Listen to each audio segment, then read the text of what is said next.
नमस्कार, मैं हूं आपके साथ अर्जुन खजूरिया और आपका स्वागत है हमारे चैनल पर। इस वक्त हम मौजूद हैं इलाहाबाद उच्च न्यायालय के बाहर और मेरे साथ मौजूद हैं इलाहाबाद हाई कोर्ट के वरिष्ठतम वकील अखिलेश त्रिपाठी। सर, आपका स्वागत है हमारे चैनल पर। अगर बात की जाए, इस समय हम इलाहाबाद में मौजूद हैं। अब प्रयागराज के नाम से जाना जाता है, पूरे देश की निगाहें प्रयागराज पर हैं। वो अतीक अहमद के मुद्दे पर, क्योंकि साबरमती जेल से अब जो है प्रयागराज ले आया गया है उनको, और कल जो है कोर्ट से उस जो केस चल रहा था अपहरण का, उसमें जो है वो फैसला आना है। लगभग 100 से ज़्यादा मुकदमे जो थे अतीक अहमद के ऊपर, आज तक किसी पर जो है सज़ा नहीं हुई है। ऐसा माना जा रहा है कि कल जो है पहली बार इस अतीक अहमद के मामले में पहली बार जो है सज़ा हो सकती है कल।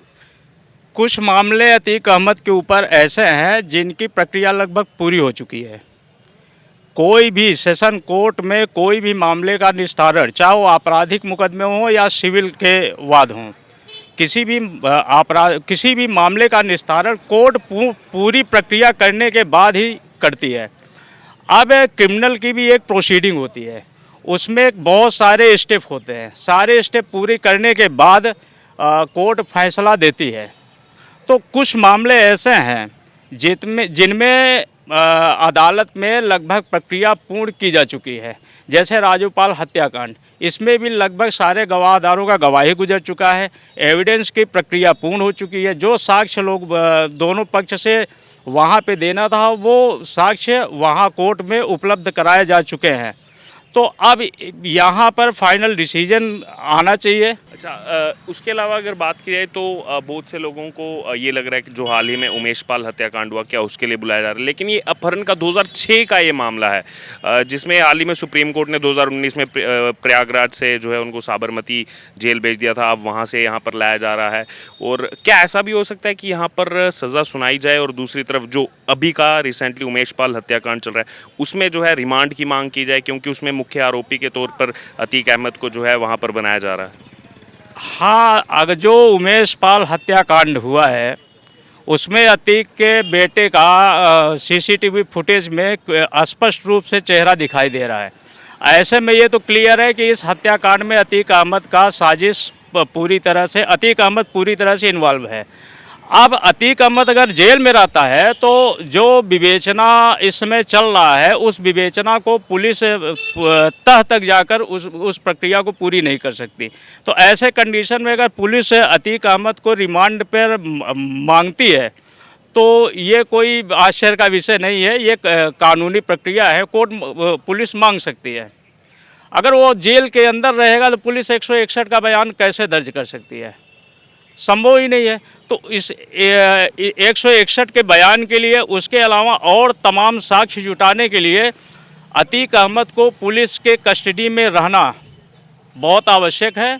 और अगर इस तरह की मांग पुलिस कर रही है तो ये सीआरपीसी का जो नियम है उस नियम के अनुसार ही है, उसमें कुछ गलत नहीं है। उसके अलावा अगर बात की, नैनी सेंट्रल जेल जो है लाया जा रहा है अतीक अहमद को।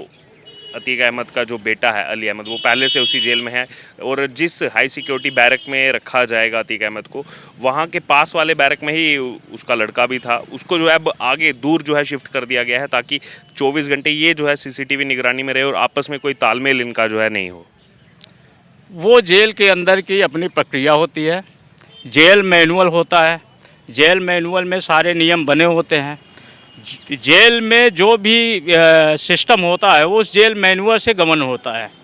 जेल मैनुअल के अनुसार अगर सभी अधिकारियों को, सभी अपराधियों को जो एक ही अपराध से जुड़े हुए हों, अगर एक साथ रख दिया जाए तो वो किसी अन्य अपराध को के लिए जो है षड्यंत्र कर सकते हैं, या फिर साक्ष्य को मिटाने के लिए तरह तरह के जो है गतिविधियां और या प्लानिंग और तैयार कर सकते हैं। ऐसे कंडीशन में जेल मैनुअल के अनुसार किसी एक मामले में जितने भी अपराधी हैं उन सबको अलग अलग सिस्टम में रखा जाता है, अलग थोड़ा दूरी बना के रखा जाता है, ताकि वो लोग एक दूसरे के नज़दीक ना आ सके, किसी नए अपराध को कारित करने का षड्यंत्र न रच सके। ये भी जेल मैनुअल के ही अंतर्गत आता है।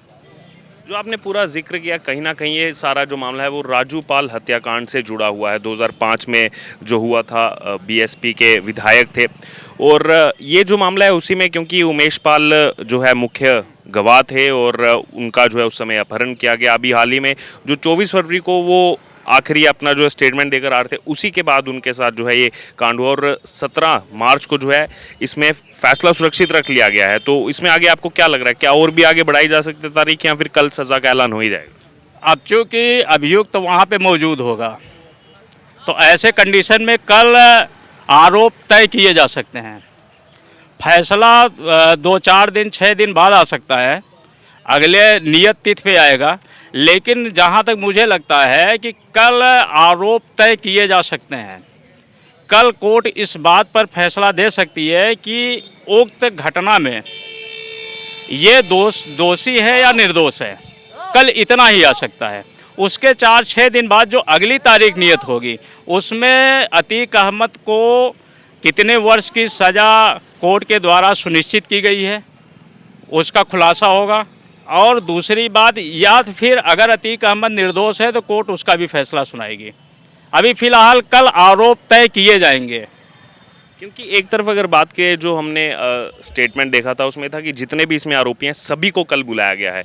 एक तरफ अतीक अहमद को अहमदाबाद की साबरमती जेल से लाया जाता है, दूसरी तरफ अतीक के ही भाई अशरफ को उत्तर प्रदेश की बरेली जेल से लाया जाता है। यानी कि जितने भी आरोपियों का नाम इसमें शामिल है, कल जो है सबको पेश होने के लिए कहा गया है। जी, चूँकि मुकदमा एक ही है, घटना एक ही है, उस घटना से संबंधित जितने भी अभियुक्त हैं, कल सभी अभियुक्तों को कोर्ट में फाइनल डिसीजन के समय उनको कोर्ट के अंदर हाजिर होना जरूरी होता है।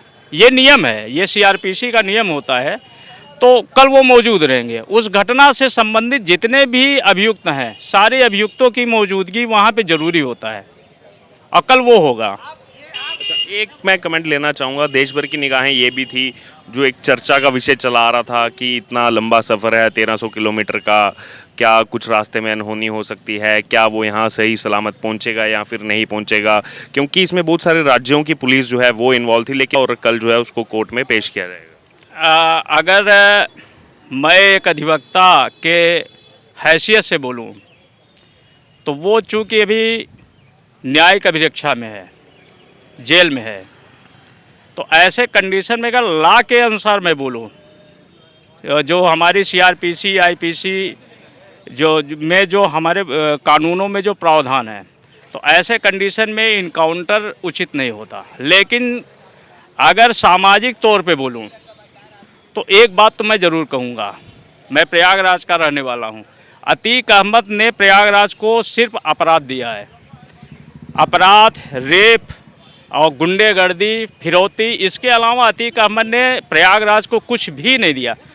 दर्जनों मामले मेरे पास है, मेरे सामने हैं, मेरे जानकारी में दर्जनों मामले ऐसे हैं जो मध्यम वर्ग गरीबों की ज़मीन को इन्होंने हड़पा, उनके ज़मीन हड़प कर दूसरे के नाम से प्लाटिंग करके बेच दिया गया। गरीब तो कुछ नहीं कर सका, उसको लूटा गया, बर्बाद किया गया।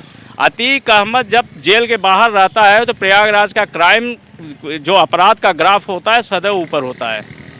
तो ये एक अपराधी है, अपराधी और एक पेशेवर अपराधी है। देखिए, अपराधी भी कई तरह के होते हैं। एक अपराध ऐसे होता है जो व्यक्ति विवशता से जो है कोई कदम उठा लेता है और अपराध कारित कर देता है। लेकिन कुछ अपराधी ऐसे होते हैं जो पेशेवर होते हैं, उनका ये व्यवसाय होता है। तो अतीक अहमद उसी से रिलेटेड है। अतीक अहमद एक पेशेवर अपराधी है, उसका व्यवसाय है अपराध। उसने अरबों खरबों की जो संपत्ति बनाई, उसने एक जो विशाल साम्राज्य स्थापित किया, वो सिर्फ अपराध के बल पर स्थापित किया। और अफसोस की बात यह है कि उसके खिलाफ लगभग 35-40 मामले ऐसे हैं जो 30 वर्ष से ज़्यादा समय बीत गए हैं। गवाह एंड मूवमेंट पे थोड़ा डर जी अदालतों में लंबित है, उसमें गवाही भी नहीं गुजरी। बहुत केसेज ऐसे हैं जो 1988, 89, 90 के दौरान के हैं, उसमें आज तक गवाही भी नहीं गुजरी। बहुत सारे गवाहों की हत्या कर दी गई, बहुत सारे गवाहों को धमकाया गया, वो जाकर अदालत में होस्टाइल कर गए। तो ऐसे कंडीशन में इस तरह के अपराधियों को जिनके नाम से जनता में खौफ व्याप्त हो, ऐसे अपराधियों का इनकाउंटर बहुत ज़रूरी होता है। इस समय हम सीधे आपको दिखा रहे हैं इलाहाबाद हाई कोर्ट के बाहर से, और हमारे साथ मौजूद थे वरिष्ठ अधिवक्ता हाई कोर्ट के अखिलेश त्रिपाठी, और इन्होंने पूरा ब्यौरा रखा कि क्या इसमें जो है कानूनी प्रक्रिया क्या है, जो अतीक अहमद का पूरा मामला चल रहा है, कैसे बाकी कोर्टों से MP MLA कोर्ट अलग है, और क्या क्या आने वाले समय में हमें इस मामले में जो है देखने को मिल सकता है।